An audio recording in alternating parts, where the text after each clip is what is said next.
Official Imperial history is a grand narrative. It tells us the galaxy was conquered by the Emperor's angels, the Adeptus Astartes. It's a story polished and perfected, where heroes are forged in the fires of the Great Crusade. That is a lie. You don't erase your first heroes for a simple victory. You don't bury their legends under a mountain of fabrications for a noble sacrifice. Before the Space Marines, another army conquered humanity's cradle. They were stronger, more brutal, and their reward for unifying Terra was a death sentence. This is the conspiracy of the Thunder Warriors. The goal isn't just to tell their story, it's to find out why the Emperor signed their death warrant the moment they won his war. To understand the Thunder Warriors, you have to look at the world that created them. For 5,000 years, during the Age of Strife, Terra wasn't a gleaming throne world. It was a living nightmare, a planet shattered into a patchwork of techno-barbarian fiefdoms. This was Old Night. Warlords commanded gene-forged monsters, psychers enslaved entire populations, and the very sky was choked with poison. This wasn't a world that needed soldiers. It needed monsters to slay other monsters. From this planetary asylum, a new power emerged, the Emperor. His vision was singular: unite humanity, first on Terra, then across the stars. But to drag a world kicking and screaming from barbarism, you don't use diplomats, you use a hammer. He needed living weapons, forged for the singular, brutal purpose of unification. He unleashed them, the 20 regiments of the Thunder Warriors. They weren't made with the refined science that would later create the Astartes. The lore suggests a cruder, more violent form of genetic alchemy. The Emperor's gene rights took adult men from the savage tribes of Terra and subjected them to brutal somatic gene sculpting and muscle grafting. This wasn't the careful implantation of organs into adolescence. It was the monstrous reshaping of grown men. Let's look at the medical evidence. To understand why they were killed, you have to understand what they were. Unlike Astartes, who have the black carapace to interface with their armor, the Thunder Warriors had no such luxury. Their Mark I Thunder armor wasn't powered. Think about the implications of that. The ceramite plating they wore weighed hundreds of pounds, yet they moved with blurring speed. They were powering the suit entirely with their own chemically enhanced musculature. They were stronger than a Space Marine, yes. In a straight brawl, a World Eater would look like a child next to a Thunder Warrior. They were immune to psychic manipulation, not because of training, but because their minds were a chaotic storm of aggression that no psyker could navigate. They were cancer-ridden battering rams, holding themselves together through sheer will and cocktail injections. They were never meant to be a species. They were ammunition. The result was terrifyingly effective.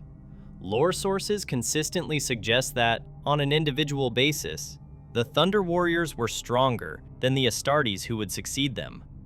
But this immense power came at a terrible price. This is the smoking gun. The crude methods of their creation made them notoriously unstable. Though loyal, they were prone to fits of uncontrollable rage and dangerous psychological breakdown. Their bodies were at war with themselves, leading to metabolic collapse and catastrophic organ failure. They were a time bomb from the moment of their creation. To truly understand this tragedy, we have to open the file on the Cerberus insurrection. While official history calls them mindless beasts, records show the Warhounds, the precursor to the World Eaters, were sent to put down a prison riot of surviving Thunder Warriors. What they found shocked them. The Thunder Warriors weren't just raving lunatics, they were fighting with coordination, with brotherhood. Even in their degradation, suffering from rapid cellular collapse, they killed Astartes by the score. It took 5 Warhounds to bring down a single Thunder Warrior. This proves that the instability excuse the Emperor used was only half the truth.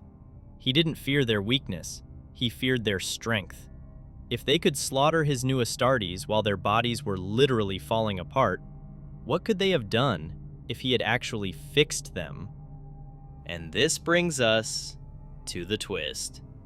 The official Imperial Chronicle states that the final battle of the Unification Wars took place at Mount Ararat. This was the last stronghold of the techno-barbarian lords. Let me paint the scene. The Administratum erased. The Battle of Mount Ararat. The Thunder Warriors had just broken the last fortress of the Kingdom of Ursh. They stood amidst the burning wreckage, their armor cracked, their bodies pushed to the limit, waiting for their father's praise.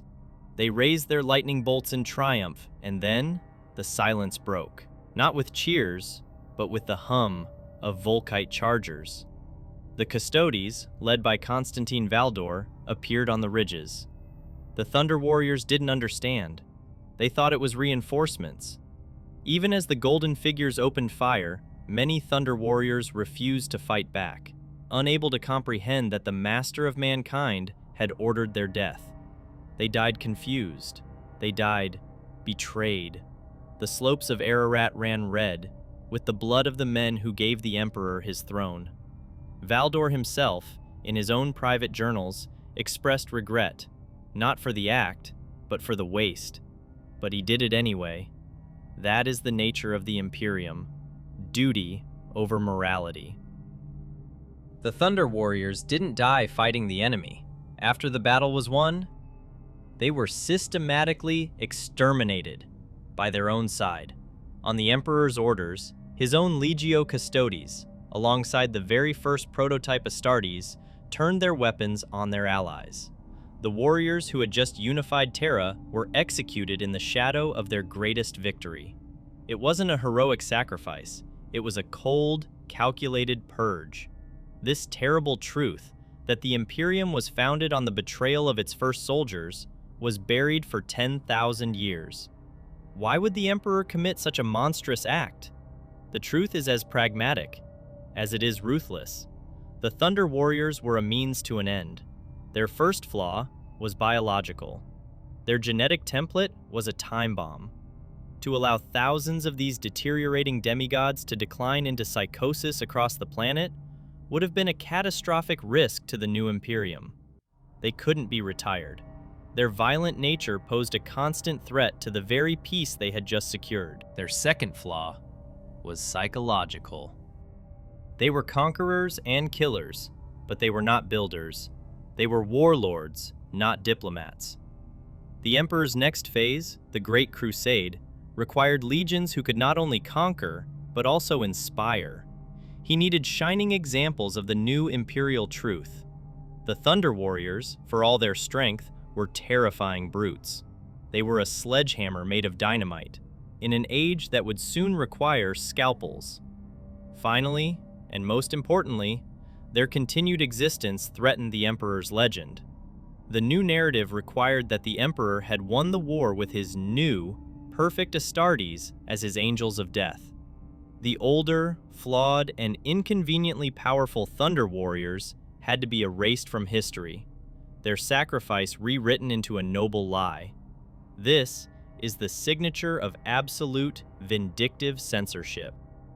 Though the purge was brutally effective, it wasn't perfect. Whispers and apocryphal tales suggest a handful escaped, but the conspiracy goes deeper than just a massacre. The Emperor didn't just fail to kill them all, he failed to erase the evidence. Deep in the Petitioner's City, the lawless slums of Terra, a crime lord known as Babu Dakal ruled the underworld for decades after the Unification Wars. This wasn't just a gangster, this was Arik Taranis, the Lightning Bearer himself, the last Lord Commander of the Thunder Warriors. He didn't just survive Ararat, he thrived in the shadows of the very palace he helped build. He spent years studying genetics, trying to cure the Thunderer's curse, the rapid cellular degeneration that the Emperor designed to kill them. The Emperor had the technology to fix them. He had the labs, he had the resources. He simply chose not to. He didn't kill them because they were broken. He killed them because he wanted a new model. Taranis surviving in the slums, stitching himself together with stolen Astartes organs, is the ultimate proof of the Emperor's betrayal. It shows that the necessary sacrifice was never necessary at all. So, what is the verdict of this case file? The Thunder Warriors were the first victims of the Imperial truth. They proved that in the grim darkness of the far future, loyalty is no guarantee of survival. If the Emperor could butcher his first sons the moment they became inconvenient, is it any wonder half his Primarchs eventually turned against him? Perhaps the traitor legions didn't just rebel out of chaos or ambition. Perhaps they looked at the history of Mount Ararat and realized a simple, terrifying truth. To serve the Emperor is to eventually be discarded by him. If you want to see more files the Inquisition tries to burn, subscribe to the channel. And tell me in the comments, do you think Arik Taranis is still out there, hiding in the shadows of Terra? Thanks for watching.